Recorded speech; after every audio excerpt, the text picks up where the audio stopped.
Сәлеметсіздер ме, құрметті қызықты әңгімелер каналының оқырмандары. Бүгін мен сіздерге балалықты сағыну және тағдыр туралы әңгімені әңгімелеп беретін боламын. Каналға тіркеліп, лайк басып, комментарий жазып, қазақша каналдың дамуына үлес қосып отырыңыздар. Мен де өзге достарым секілді бірде бар, кейде жоқ өмір қызығы мен қиындығын көріп өстім. Солар сияқты киім кидім, ойын ойнадым. Олар еңселерін тік ұстап шалқайса, мен де кем қалғым келмей тырысып, ішімнен мүжіліп тұрсам да сыртынан қонжиып қоюшы едім. Олардың өз туған әке-шешелері бола тұра, кейбіріне қол жұмсай қалсаң жыбылап жіберетін. Мен біреу ұрса оңайлықпен көзімнен жас шыға қоймайтын. Алайда мен іштей жылайтынмын, іштей егілетінмін. Менің өзгелер сияқты өз әкем, өз шешем маңдайымнан сипап өсірмеген соң аз-кем мүжілу, егілу, боркемдік болды. Әттең деуші едім. Тәтті бала қиял қайығына мініп, оңаша жүзіп кеткен сәттерімде менің інім қарындастарым болса, өз әкем, туға шешем құшағында алаңсыз өссем, нағашы жұртымнан ешбір қағжу көрмедім. Керісінше, марқұм әжем мен атам ол кісілерді ес біліп, есейгенше әке-шеше деп өстім. Біреулер қор санамасын, кемсітпесін деп шырпыр болатын. Дегенімен сырттағы жұрттың қайсысының аузына қақпақ боласың.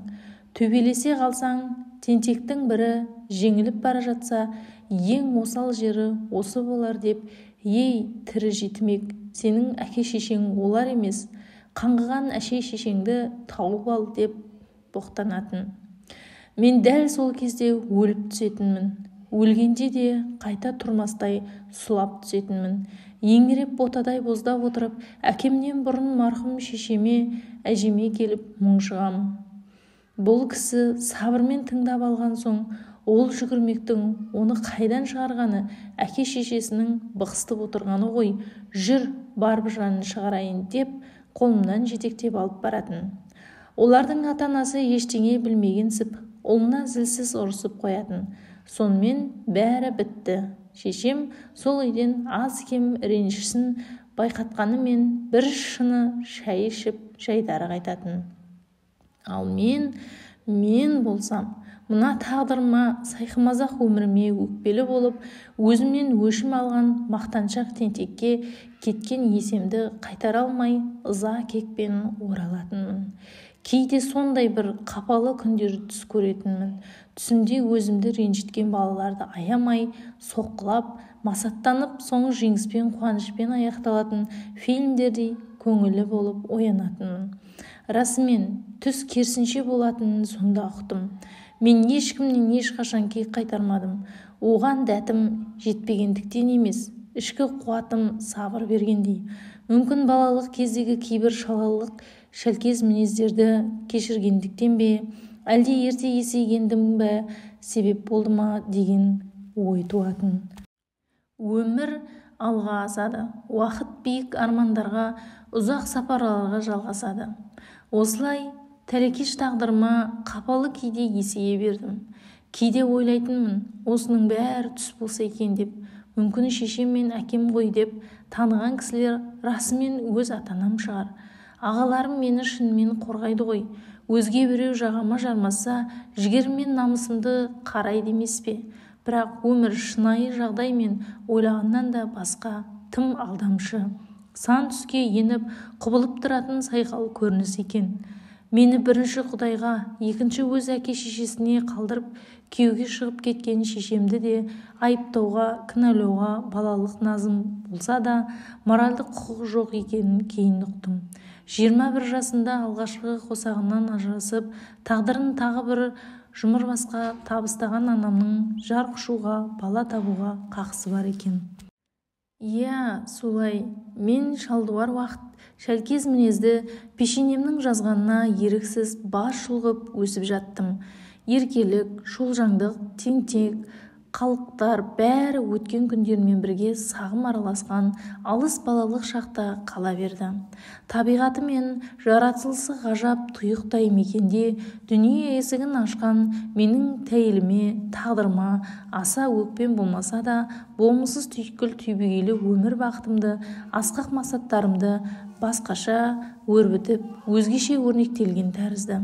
Рас, өз әке-шешеңнің аялы алақанының жылуының табын сізден бір бөлек болар. Дей тұрғанмен, менің әжем, атамның тәрбиесі, кітапқа деген құштарлығыма қозғау салынған бала күнімде Күйтабақтан Алпамыс жырын, Қобыланды дастанын тыңдап өсуім әдебиетке ынтызарлығыма бастау болғанын жарыса алмайтын. Маңдайымнан сүйіп өппен сар самалы мен бүлдіргеннің бал дәмін таңдайыма татырған көз ашқалы көрген ауылым сары жазды қалай сағынбайсың. Сары жаз сенің тұма бұлағың, басынан тұнған бастауың суы қандай еді. Ойқыры ойнақ салып жүгіріп келіп, етпетімнен жата қалып, семсіреп шөлім шіркін қанар ма? Міне, сол балалық базарына куә болған ауылым саған деген сағыныш бір ғана толғаныспен 4-5 шумақ жырлармен өтелер ме? Жоқ, туған топырақ тылсым құдіретімнен еріксіз баурағанда, туған анаң мен әкеге деген сағынышты тербеткен жүрек қалай тыншиды. Көк есекке тақым қысып, тепеңдіктіп шапқылап, қалай отын тасыған сал-сал күндер, бал күндер. Қадіріңе кім жеткен? 15-тің тайын мінген тәтті кездер сенен қалған тәбірлік тек елес пен сағыныш боларын бағамдай алама. Ақтастың шоқысында шымылдықтың шығынына шығып алып айқайлаған шат күндер неге менен, неге бізден шатқаяқтап шегіне қашты екен? Енді соңынан желаяқтың арқасында мініп қусам да, зымыраған отырып барсам да жете алмаспын. Сол тәтті күндердің кейде ащы запырандары ой қолқасын қапса да, бәрібір мен сені сағынамын. Мен сені шексіз жақсы көремін. Балғын бақытты шақ. Иә, мені баққан нағашы апам да, атам да, тапқан анам да, әкем де мәңгі ұйқы құшағында жатыр. Алайда менің сағынышым әлі тірі.